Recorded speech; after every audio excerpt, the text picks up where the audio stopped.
ইতিহাস গড়ল বাংলাদেশের মেয়েরা, ওমানে সগৌরবে উড়ল লাল সবুজের পতাকা। চারিদিকে বাংলার মেয়েদের জয় জয়কার। ইতিহাসের পাতায় স্বর্ণাক্ষরে লেখা থাকবে ওমানের মাস্কটের এই রাত।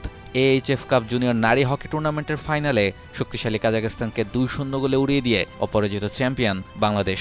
লাল সবুজের মেয়েদের স্টিকের জাদুতে ওমানের মাঠে মেতে উঠল বিজয়ের গৌরব।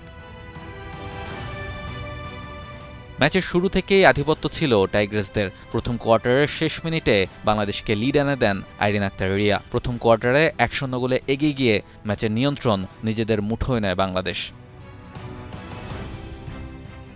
দ্বিতীয় কোয়ার্টারে কাজাখস্তান সমতায় ফেরার আপ্রাণ চেষ্টা করলেও বাংলাদেশের রক্ষণভাগ ছিল ইস্পাত কঠিন। সব মশার বিরুদ্ধে সুরক্ষা দিতে এলো বসুন্ধরা এক্সট্রিম অ্যারোসল, মশার বিরুদ্ধে এক্সট্রিম সুরক্ষা। উল্টো 19 মিনিটে পেনাল্টি কর্নার থেকে দুর্দান্ত এক ফিনিশিংয়ে ব্যবধান দ্বিগুণ করেন ইমান আদিরা। 2-0 গোলের এই লিড ম্যাচের ভাগ্য পুরোপুরি নির্ধারণ করে দেয়।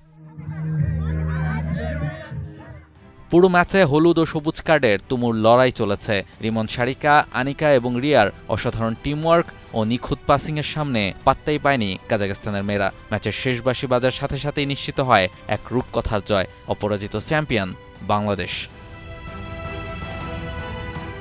এই ট্রফি শুধুমাত্র একটি জয় নয়, বরং এটি এশিয়ান হকিতে বাংলাদেশের মেয়েদের রাজত্ব শুরুর নতুন এক অধ্যায়। জুনিয়র উইমেন্স এশিয়া কাপের টিকিট আগেই নিশ্চিত ছিল, আর আজ নিশ্চিত হলো এশিয়া জয়ের মুকুট। রাহুল রায়, T Sports. For more updates, subscribe to our YouTube channel and click on the bell icon.